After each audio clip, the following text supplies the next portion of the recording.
Luego vemos acá la cisura central o de Rolando, ¿verdad? Y luego tenemos acá una línea convencional donde ubicamos una pequeña escotadura, decíamos acá.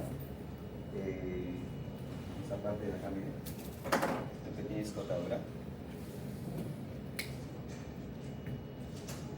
Ahí. ¿Ya? Es una pequeña escotadura. Donde, ¿por qué se encuentra, por qué hay esa pequeña escotadura, o muesca también se le dice? Porque está apoyada en la parte más alta del peñasco del temporal. ¿Ustedes se acuerdan de la porción ventrosa del temporal? Ya, en la parte más alta, ahí está apoyada. Y está bien porque nos sirve como referencia para saber que ese es el lóbulo occipital hacia atrás. ¿Ya? Entonces, eso se llama la cisura perpendicular o parieto occipital externa, así se le llama. Por dentro se ve toda esa cisura o surco, se le ve clarísimo, ¿ya? En una vista medial, y eso está acá, miren. Esta. ¿Ya? Entonces, no olvidar que esta es una vista lateral, y vemos que la vista lateral es convexa, la vista medial es plana, ¿verdad?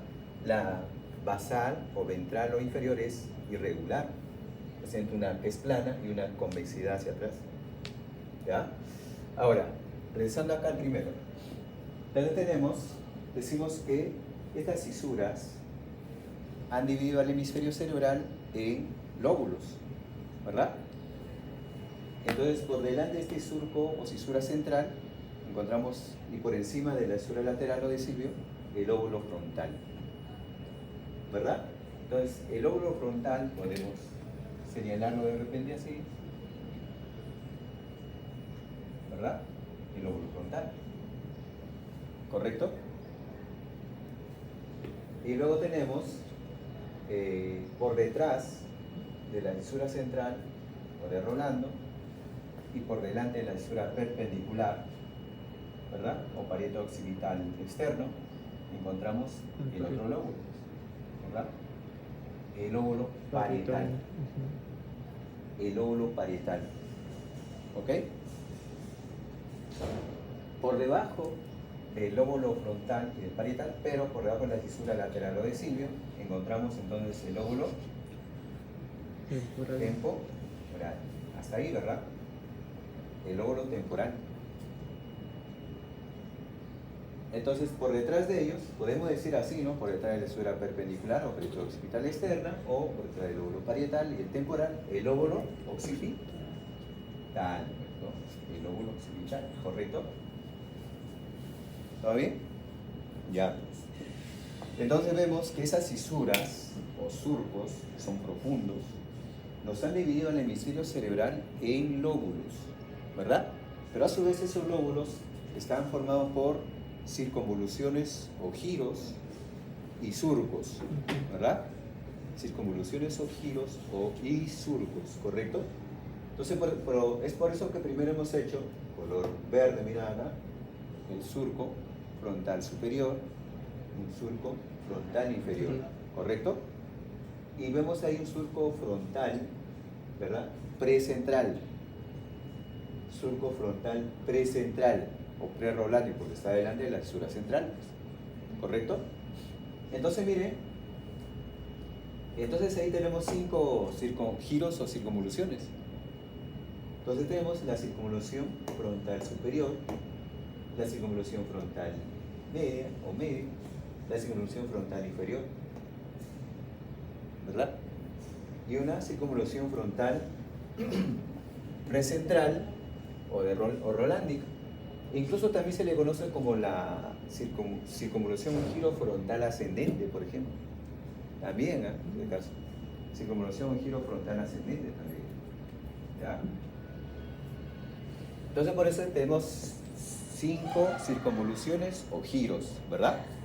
En el lóbulo frontal.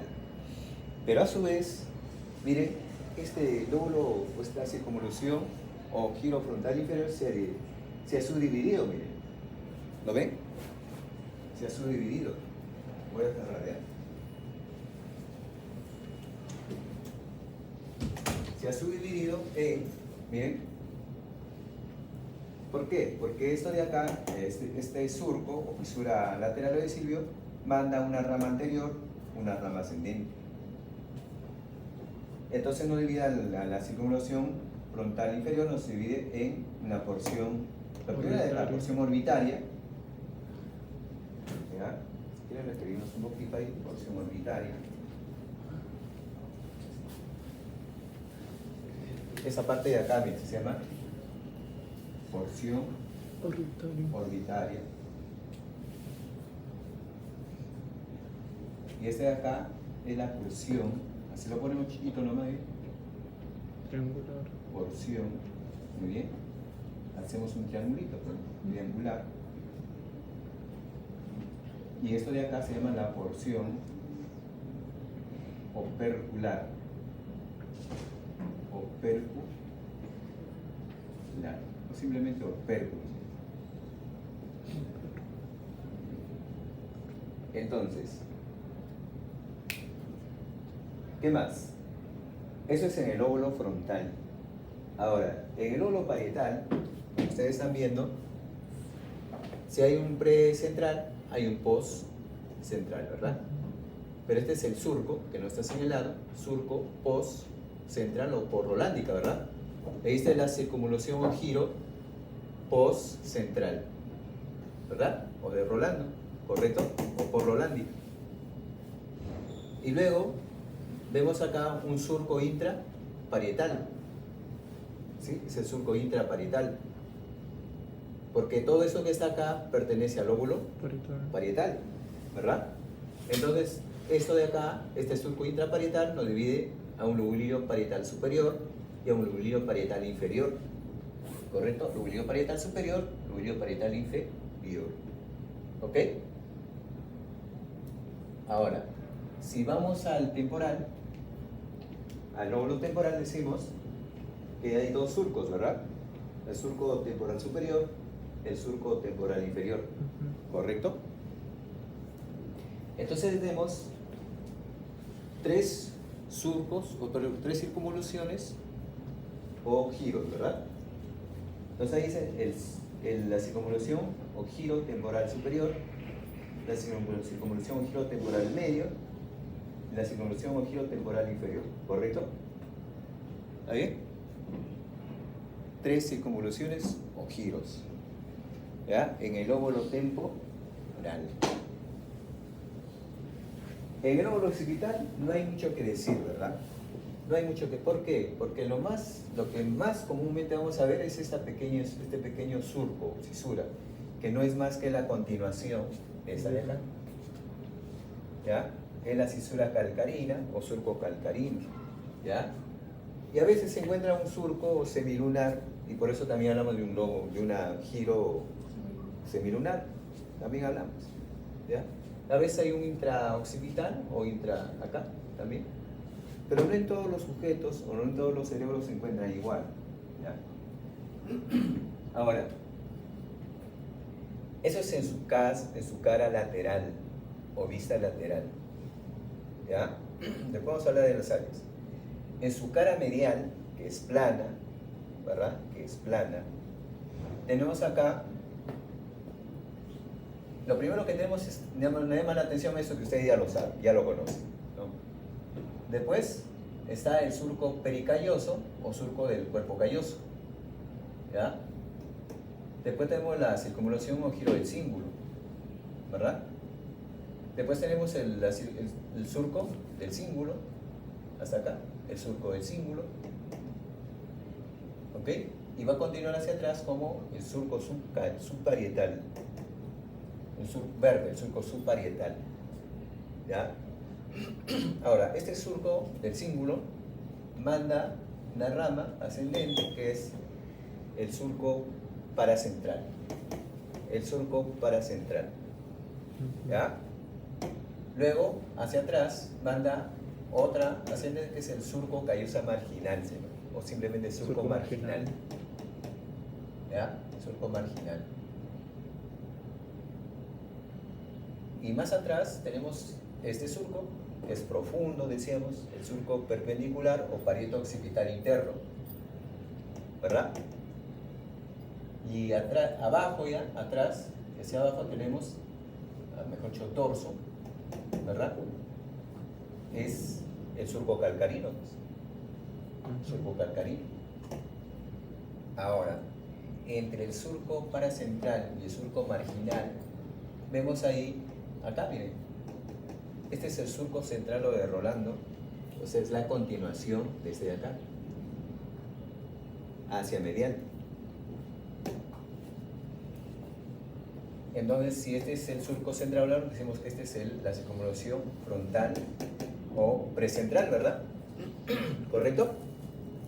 Y este es el post-central o porrolándico. Entonces, en su conjunto se llama la circunvalación o giro o simplemente el lobulillo paracentral. Pueden poner, si quieren usar el lobulillo paracentral nada más. ¿Ya? Eso de acá. Lobulillo paracentral. Que une a la circunvalación o giro precentral y la circunvalación o giro postcentral. ¿Correcto? Ahí los ha unido. El lobulillo paracentral los une. Y ahí hemos dibujado un piececito, no digo que se parezca a un pie. Ahí está entonces la parte, como es es motora, del miembro inferior. Y como este es post, según el músculo sensitivo de Penfield, lo representa acá pues, a los genitales. Acá es al contrario de los esfínteres, miren. ¿Ya? Muy bien. Y este es el lobulillo cuadrangular o preculia. El lóbulo cuadrangular o preculia. Y este es el lóbulo de la cuña. Y este es el lóbulo de la língula. Esta es la língula. Entonces, por debajo del surco calcarino es la língula y que hace referencia a la cola del caballito de mar. ¿Ustedes alguna vez han visto el caballito de mar? Sí. Hace eso, bien. Tiene esta forma, su colita, que falta apretado, su cuerpecito, por acá está su cuello, dorso, miren. Y acá está su cabeza, acá está su pico. Por eso decimos que este es el parahipocampo. Su cabeza, acá está su pico o rostro. O mejor dicho, esto se llama uncus. Uncus se le llama eso. Pico rostro es en el cuerpo calloso. Este es el uncus. Uncus. ¿Ya? Vamos a escribirlo por si acaso. Esto de acá tiene un nombre llamado, así ven, uncus. Uncus. ¿Ya? ¿Correcto? En una vista medial vemos esto. Ahora vamos a la vista basal, pues, ¿verdad? O caudal. Entonces vemos acá, miren, esta cara es irregular, ¿verdad? Porque tiene una cara que es plana, una parte que es plana y una parte que es convexa. Miren. Presenta una convexidad entre el temporal y el parietal, y el occipital. Entonces acá decimos que la parte más anterior, miren, vemos ahí el giro olfatorio, giro recto olfatorio, por ejemplo, circunvalación giro recto olfatorio, el surco recto olfatorio, por donde se proyecta la cintilla olfatoria, ¿verdad? Después tenemos el surco en H, miren, el surco en H, un surco orbitario medial, un surco orbitario lateral, ¿verdad? Y un surco intermedio. Un surco orbitario intermedio. Ahí está la H. El surco en H. Entonces nos permite ver que hacia medial está la circunvalación o giro orbitario medial. La circunvalación o giro orbitario medial. Si hay un medial, hay un lateral. La circunvalación o giro orbitario lateral. Y adelante, la circunvalación o giro orbitario anterior. Por lo tanto, hay un posterior, ¿no? La circunvalación o giro orbitario posterior. ¿Ok? Eso es en la cara orbitaria del lóbulo frontal. Entonces, miren, el lóbulo frontal tiene su vista lateral, vista medial, que ahorita lo vamos a ver, y una vista inferior, ¿verdad? ¿Correcto? Son sus caras. Cara lateral, cara medial, cara inferior o ventral o basal. Y acá se han unido, hablamos entre el occipital y el temporal. Miren. Tenemos dos surcos, el surco occipito-temporal lateral. El surco occipito-temporal lateral, el surco occipito-temporal medial o colateral. ¿Correcto? Hoy en día más se usa el término colateral, este de acá, ¿ya? Por si acaso. Entonces decimos que tenemos el surco giro occipito-temporal lateral y el giro del la circunvolución giro occipital medial. Y esta es la circunvolución giro del parahipo campo. Circunvolución giro occipital lateral, circunvolución giro occipital medial y la circunvolución giro del parahipo campo. ¿Correcto? Muy bien. Entonces ya sabiendo, ya reconocido sus, ¿no? Generalmente sus lóbulos, surcos o fisuras que forman lóbulos, después hemos visto de cada lóbulo sus surcos y circunvoluciones o giros, ¿verdad? Tanto en su vista lateral, vista medial, vista basal o ventral. ¿Correcto? Muy bien, entonces ahora sí hablemos de áreas. ¿Correcto? ¿Qué hora tenemos? Y medio, creo. 48. Ahora estamos mejor que en el grupo anterior. En el grupo anterior de 3 para las 10 ya recién empezamos a dar de áreas. Los Bien, chicos. áreas de Brodmann. Bien, las áreas de Brodmann, ¿no? Es un histólogo alemán, ¿verdad? Brodmann, ¿correcto? Entonces, 1690, no sé, algo así. Miren, entonces acá vamos a ver que él reconoció las áreas. Él no reconoció las áreas, le dio el nombre a las áreas, ¿no? El número, todo eso. Pero el que lo estudió fue Penfield, un canadiense, ¿verdad? Penfield estudió las áreas, por eso él, por emisión de positrones, primero estimuló al paciente. Estimuló en el lado, por ejemplo en este lado, que es el lado izquierdo, ¿verdad?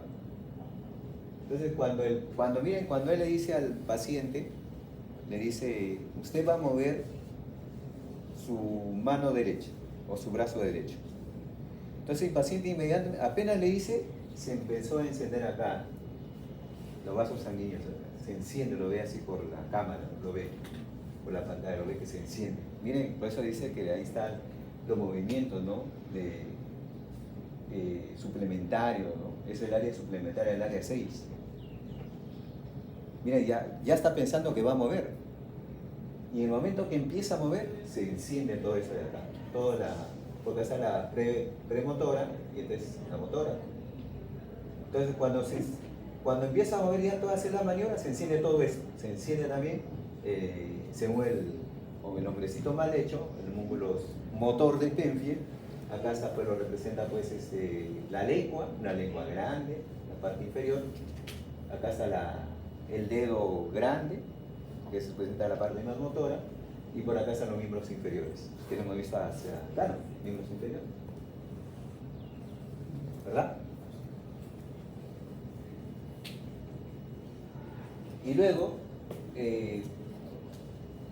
después según los músculos sensitivos de Penfield también, ¿no? Está acá, pues. Entonces acá está representado con los labios sensitivos, el dedo índice acá, la parte media, el miembro superior, y por acá están los genitales que decíamos, hacia acá, ¿no? Genitales. ¿Ya? Ahora, entonces ahí están los controles de los esfínteres, pues, ¿no? En esta parte es el control de los esfínteres. Bien. Luego tenemos acá el área 8, que es el área de los movimientos oculares conjugados. Si se compromete esa área, entonces la mirada se va a ir hacia el lado de la lesión. Es decir, si lo estimula, o no, si se compromete el lado derecho, pues la mirada se va a ir hacia este lado. Si del lado izquierdo será pues al revés. Si los dos se comprometen, pues la mirada no va a poder mirar ni hacia arriba ni hacia abajo.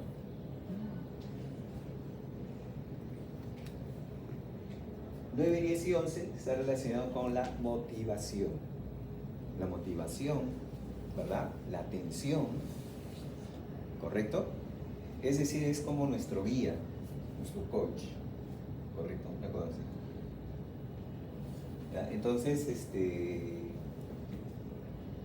cuando se compromete, hay un síndrome dorsolateral, se llama, del lóbulo frontal, del área prefrontal, acá de la corteza prefrontal. Entonces, si se lesiona, pues el paciente está desmotivado, cualquier cosa lo distrae. Es como que dices, ni sabe por qué está en este mundo, ¿me acuerdo así? Entonces está totalmente desmotivado. Síndrome dorsolateral. ¿También tiene que ver con la depresión? Sí, sobre todo en esta parte de acá. Esta parte de acá. Entonces, pero ese es el síndrome dorsolateral porque hay síndrome dorso, mejor dicho, basal o inferior. Y hay un síndrome mesial, que es la parte media. Entonces vamos acá, para eso vamos a esto de acá. De acá, ¿no? Entonces el sujeto, digamos, está yendo en su auto, qué sé yo, o en un micro también, ¿no? Pero puede haber un accidente. Ustedes saben que los accidentes se hacen cuando uno menos lo espera, ¿no?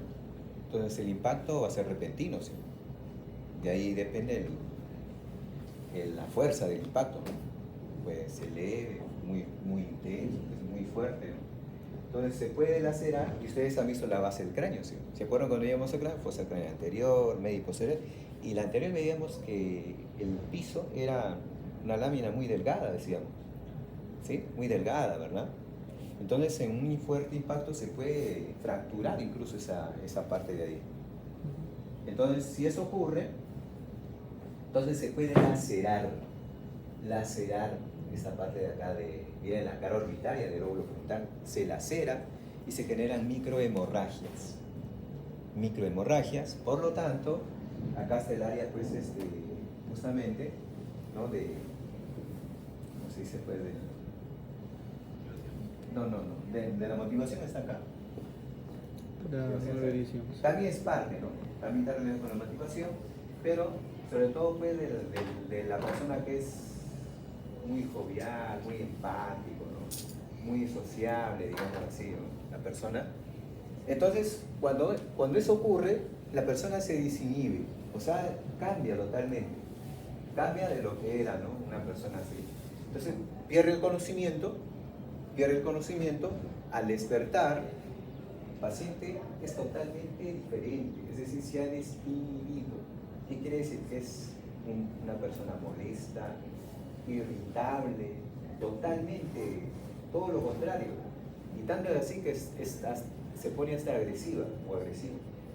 Tanto es así que tienen que sedarlo. Tanto es así que tienen que sujetarlo ahí en la baranda, en el nosocomio. ¿Ya? Por supuesto, sin contar, pues, con este de acá, ¿no? Que está cortado acá. O sea, también presentará, pues, anosmia, pérdida del olfato. ¿Verdad? Muy bien, miren, síndrome orbitario o síndrome basal. Síndrome mesial, o perdón, acá, este es síndrome mesial. Acá, esta parte de acá, está el área 12. Acá hemos llegado a la 11, ¿no? Área 12. Y también está acá el área, que no le he puesto el número, 23, 24, 31, 36, acá, 34, 33. Es el área, la corteza límbica, mejor dicho, o parte del sistema límbico. Este es el cíngulo, entonces hay otro. Pero sobre todo acá su parte anterior, porque estamos hablando del lóbulo frontal, ¿verdad? Entonces, si se compromete si se lacera, o de repente hay una microhemorragia, o se infarta la arteria cerebral anterior, por ejemplo. La arteria cerebral anterior va por acá, da sus ramas pericallosas, sus ramas supracallosas, van así, o polares anteriores. Miren, es territorio de la cerebral anterior. Si se infarta de repente, se compromete, puede presentar un síndrome también, síndrome mesial.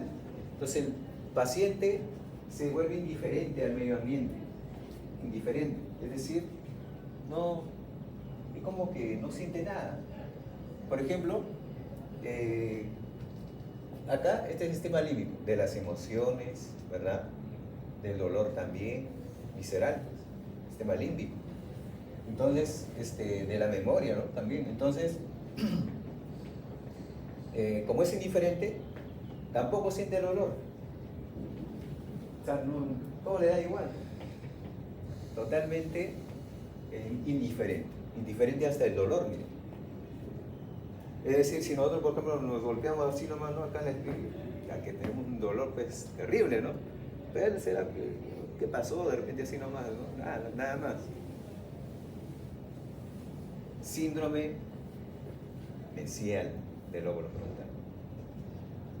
Sí. Eso es lo que pasa entonces con esos síndromes de si es que se laceran, si es que se comprometen, ¿no? Las partes de acá está el área 44-43 de Broca, ¿no? Paul Broca, o Broca, estudió o analizó a un sujeto que se le atravesó una barrera por ahí, ¿no? Se le atravesó, destruyó acá el área 45-44, por lo tanto, él podía entender, ¿no? Cuando le hablabas, pero él no podía interpretar palabra alguna. O sea, según él hablaba, pero tú no entendías, se hablase como un sonido nada más. Porque este es el área pues donde se forma, ¿no? Se producen unos circuitos, se proyectan para formar pues la formación del lenguaje, para el habla. Y el área 22 de Wernicke, él es el que interpreta, ¿verdad? Interpreta ya el lenguaje, la palabra. Interpreta. Y además acá está el área 39, el giro angular, en la supramarginal, el área 40, donde encontramos pues el centro de cálculo, de la escritura, ¿ok? Escritura y de la lectura. Y acá tenemos ya, entonces si se infarta por ejemplo la arteria cerebral media, la arteria cerebral media viaja por algo por el lateral o de Silvia. Se proyecta, ¿no? Se proyecta para... Entonces, acá se infartará, pues, ¿no? De repente se compromete la arteria cerebral media, sus ramas que llegan hasta acá, ¿no? Se encarga del área de Broca, se encarga del área de Wernicke, se encarga del área 31 y 40, de la escritura, decíamos, de la escritura, de la... ¿Qué más? También se comprometerá, pues, el área auditiva, miren. El área principal de la audición, el área 41 y 42, donde llegan las fibras horizontales o transversas de quién? Fibras transversas de Heish. ¿De dónde vienen esas fibras, decíamos? Del cuerpo geniculado medial, ¿verdad? La vía auditiva, pues. ¿Correcto? Entonces, si acá hay fibras de asociación, por ejemplo. Acá está la asociación, hay unas fibras que conectan, que asocian, el tracto se llama el fascículo subcortical, fronto parieto occipito temporal se llama. Conecta, lo asocia. Entonces mira acá, cuando se compromete, el paciente también puede presentar, por ejemplo, dislexia, puede presentar demencia, por ejemplo, sobre todo en personas de edad avanzada, ¿no? De tercera edad. Si es que se compromete esa zona, ya no va a haber reparo, se va a quedar ya para toda su vida con una demencia. Pero si es paciente joven o adulto joven, todavía se puede tratar, ¿no?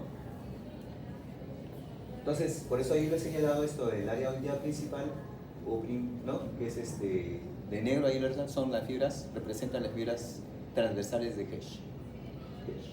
Entonces en los libros lo encontrás así. Y después vemos acá, esta ya la conocen, pues, 3, 1 y 2 ya la conocen, ¿no? Área somestésica o somatoestésica, ¿verdad? Estas son las primarias, estas son las secundarias, estas son las de asociación. Todo lo que es secundaria es de asociación, ¿ya? Todo lo que es secundaria es de asociación, ¿correcto? Es cierto, ¿no? Esta es primaria, estas son las secundarias. Así como en la visión también, y la principal, estas son las secundarias, estas se asocian. Entonces acá, por ejemplo, cuando el estímulo llega, dolor, la termoalgesia, por ejemplo, llega, y es una vía específica, ¿verdad? Pero esas de acá lo analizan, ella lo analiza, lo estudia, ¿no? estímulo. Por eso lo asocian con la ley 18 y 19. Por ejemplo. La visoauditiva, visoespaciales mejor se llama. Visoespaciales para ver cómo las partes de mi cuerpo, para ver cómo estoy parado, en qué posición, todo eso. Y también está de la memoria a largo plazo. ¿Ya? De la visión ve el objeto, ¿no? La principal, esto ve el movimiento del objeto, ¿ya? Esto ve parte de los colores, por ejemplo, la 19. Entonces acá es cómo, y acá es de qué manera, ¿no? Es decir, acá cuando voy a casa, pues sé dónde está mi sala, dónde está mi cuarto. Llego a mi cuarto, veo sé dónde está mi libro, tal, ¿no? Mi libro de anatomía de repente, ¿no? Sé dónde, exacto, ya sé. Acá es dónde, o sea, exactamente en qué posición está, de repente, ¿no? Así. Y esto de acá, la ADN se asocia también con eso. Eso nos permite reconocer rostros, por ejemplo. Tiene la 37. Claro. Prosognosia. Y acá está la esterognosia. También, ¿no? Acá, por ejemplo, esterognosia es cuando nosotros metemos la mano a los ojos, sabemos que todos estamos recogiendo sin necesidad de la vista. Esterognosia. Prosognosia es reconocer los rostros. Listo. Ahí nos quedamos.